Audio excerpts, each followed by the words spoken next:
Bonjour les amis, on se retrouve pour notre petite capsule. C'est pour cette semaine, je suis un peu à la bourre, donc la semaine qui commence le 3 novembre 2025.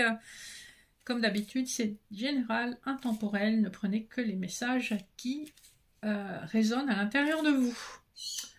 Alors, pour le général, j'ai utilisé des couplets avec le tarot Rider-Waite et le Keeper fin de siècle. Pour le sentimental, des couplets avec l'oracle des miroirs, le petit Lenormand étendu.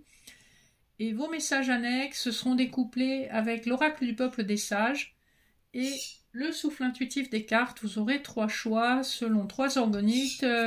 En 1, l'œil Ouija. En 2, une organite avec Saint-Michael. Et en 3, une organite avec l'arbre de vie. Voilà, vous pourrez faire votre choix le moment venu. Je vais essayer de décaler un peu la caméra pour que vous voyez les 3. Voilà, normalement, là, vous voyez tout. Pour la semaine, on va voir un petit peu avec la triade ce qu'on a à nous dire comme énergie générale. Ah ben voilà, ça saute tout seul.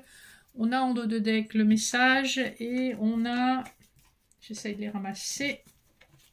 Les cartes qui ont sauté sont la fusion, l'oméga, l'initiation et l'homme.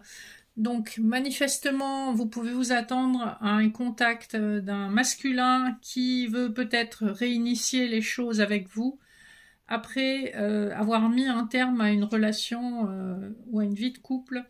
En tout cas, il est question d'un message qui amène une renaissance. Hein. On voit que on a traversé des épreuves assez difficiles avec cette personne. Hein. Vous voyez si ça vous parle. Ça peut aussi, dans certains cas, parler d'association, hein, puisque la carte de la fusion parle aussi d'association professionnelle. Vous voyez comment ça vous interpelle. Mais en tout cas, il y a un message qui est dans les énergies déjà pour amener un changement et un renouveau. Pour le général, on va regarder les dos de deck du Keeper fin de siècle pour commencer. On a un homme d'âge mûr qui est peut-être prisonnier de ses propres idées, qui pense à une femme dans les mêmes âges que lui, qui pense à un foyer. Ça peut être la personne officielle, ça peut être quelqu'un qui porte un uniforme, ou ça peut correspondre au roi de carreau dans le jeu de 32, une personne qui vit à distance de vous. Le dos de deck du Rider nous parle effectivement, comme on a eu dans l'énergie de la triade, on nous parle d'une nouvelle offre sur le plan émotionnel sentimental avec l'as de coupe, après une période qui a été compliquée puisqu'on a quand même le 3 d'épée juste derrière l'as de coupe. Hein. Vous aviez aspiré à une vie heureuse et harmonieuse avec une personne, mais tout ce que vous avez obtenu, c'est des fardeaux, des déceptions et un cœur brisé, mais on vous dit que là, ça y est, il y a l'énergie d'une nouvelle rencontre ou d'un nouvel amour ou d'un renouvellement en amour. Alors, le premier couplet nous parle du 10 d'épée et de la communauté. Effectivement, on nous confirme une fin de cycle avec peut-être une communauté de travail ou des gens avec lesquels vous êtes régulièrement. C'est comme s'il y avait quelque chose qui se terminait. C'est comme si vous aviez vécu une déception avec cet environnement, cet entourage qui finalement n'a pas été très soutenant, a peut-être eu même des mots très durs ou très critiques envers vous. Et en votre absence, hein, donc on a un peu ce sentiment de déloyauté, on est à terre, et même à terre, on nous met encore une épée dans le dos. Donc il y a un sentiment vraiment de tourner un chapitre, de tourner la page d'un chapitre, la dernière page de ce chapitre, et que ça a été quand même assez douloureux. Hein. Vous voyez comment ça vous interpelle, ça peut être professionnel comme personnel, mais en tout cas, il y a cette idée qu'on a été trahi par des gens autour de nous. On nous parle d'un souhait qui peut s'exaucer à condition de faire le bon choix. Vous avez un chemin devant vous qui vous est envoyé par le divin avec l'énergie du 35. On est sur l'énergie de la justice dans le tarot. Donc une énergie divine, une énergie de karma qui est remis à sa place. On voit au bout du chemin, effectivement, regardez, c'est très lumineux, c'est un chemin de transformation avec tous ces papillons. Vous allez dans une direction qui va être extrêmement épanouissante pour vous et qui correspond à un souhait intérieur ancien. Et enfin, vous allez sentir que vous êtes sur le bon chemin. Le dernier couplet nous parle du 4 de coupe et des pensées.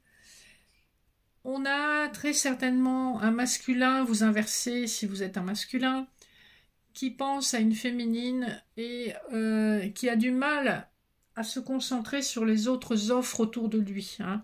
Il a peut-être d'autres opportunités. Ça peut être professionnel aussi. Hein. Ça peut être dans le sens où vous avez plusieurs choix de voies professionnelles à faire, mais il y en a un qui occupe plus particulièrement vos pensées. Que ce soit professionnel, financier ou sentimental, on voit que vous avez déjà un a priori positif envers un choix en particulier et que vous avez du mal à examiner les autres choix puisque vous êtes perdu dans ces réflexions. Je pense que dans un avenir proche, il y aura une opportunité qui fera que vous serez en capacité de manifester votre choix de façon claire et au grand jour. Alors, pour le sentimental, on va regarder les autres decks. Le petit, le normand étendu. On a le masque, le serpent, l'enfant, le message, enfin la lettre, et la lune. Donc on est sur des énergies à court terme, hein, puisque dans ce jeu, la lune représente une lunaison. Donc sous une lunaison, donc ça peut être plus rapide, hein, mais ça ne sera pas plus lent. Vous recevez des informations d'une personne, soit qui a des enfants, soit qui est un peu immature, qui est en pleine transformation. C'est une personne qui a pu être déloyale envers vous et qui certainement n'a pas montré son vrai jour, ne s'est pas montré sous son vrai jour et certainement ne nous a pas montré la vérité. Le dos de deck de l'oracle des miroirs, vous avez l'homme, l'enfant, la trahison. Donc on a vraiment exactement, c'est pas le même jeu, c'est pas tout à fait les mêmes cartes, mais c'est le même message. Accusation, instabilité, trahison, enfant, homme, un homme immature ou un homme qui est papa a pu vous trahir ou être déloyal envers vous, a amené beaucoup d'instabilité, alors que vous ne demandiez qu'à faire évoluer cette relation. Premier couplet. Nous avons l'argent et le mot.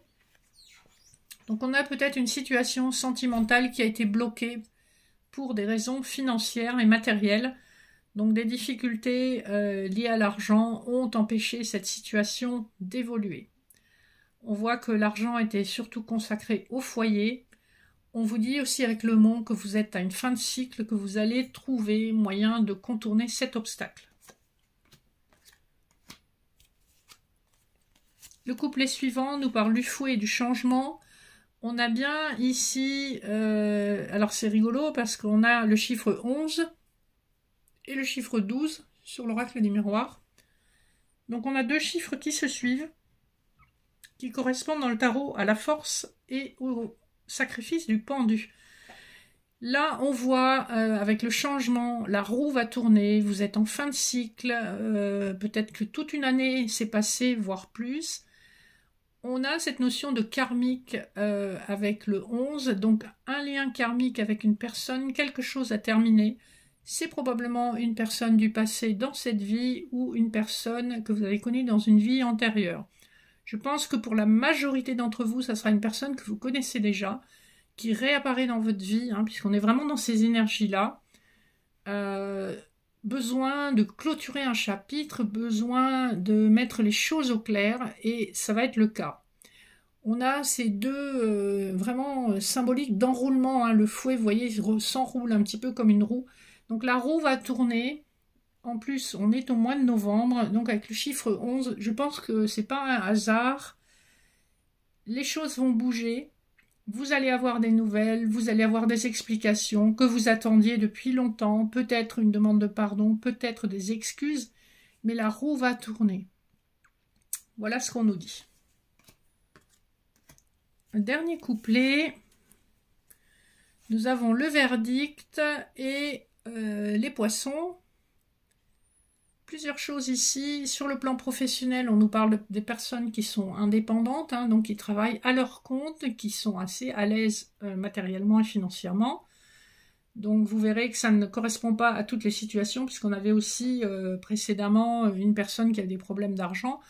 Donc on a quelqu'un qui est à son compte et qui est assez à l'aise, mais on a aussi la notion de verdict. On peut ici nous parler d'une décision de justice qui concerne une famille, qui peut concerner un droit de garde, qui peut concerner une pension alimentaire, etc., etc.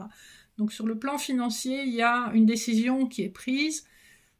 Dans le domaine, on va dire plutôt axé sentiment d'une manière générale, on a aussi une décision qui est prise par rapport à une tierce. Donc s'il y a un divorce ou une séparation d'une tierce personne, voilà, un verdict est donné. Et en tout cas, ce que vous devez retenir de ce couplet, c'est qu'une décision claire est prise, est tranchée, et qu'on ne reviendra pas dessus.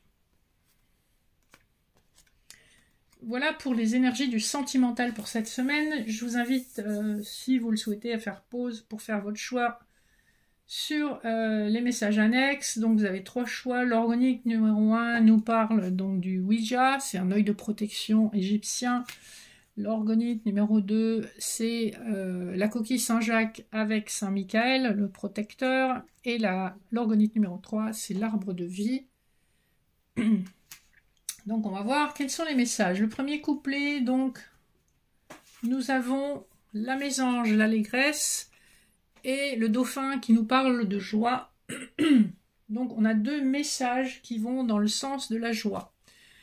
La mésange, c'est aussi votre ange gardien qui prend soin de vous, qui veille sur vous, qui vous insuffle des idées. Il faut juste que je trouve la bonne page. Avec une main, c'est pas évident.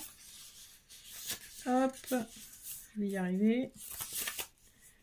Donc la mésange, partage ton bonheur d'être vivant, exprime la douceur de vivre joyeusement. On vous parle de joie et d'allégresse dans les 2 cas, puisque dans le souffle intuitif des cartes, le dauphin aussi parle de joie, de désir. C'est vraiment se reconnecter à ses besoins primaires, à ce qui est beau dans la vie. Alors, deuxième choix, l'orgonite de Saint-Michael. Vous avez le gorille, bombe le torse, et le chiffre 11. On a vraiment quelque chose qui est pour vous ce mois de novembre, qui se dénoue ce mois de novembre. Vous pouvez être fier de ce que vous avez réussi à faire. N'accepte jamais le non-respect, tiens-toi debout et affirme ta grandeur. Hein. Voilà le message du gorille. Donc, ne vous laissez pas piétiner, affirmez-vous, prenez votre place. Et on vous dit que ce mois de novembre, c'est particulièrement crucial pour réussir à faire ça. Dernier message, nous avons le cochon d'Inde, ouverture du cœur, et le chardonneret. Alors, je vais vous trouver ça. Le cochon d'Inde.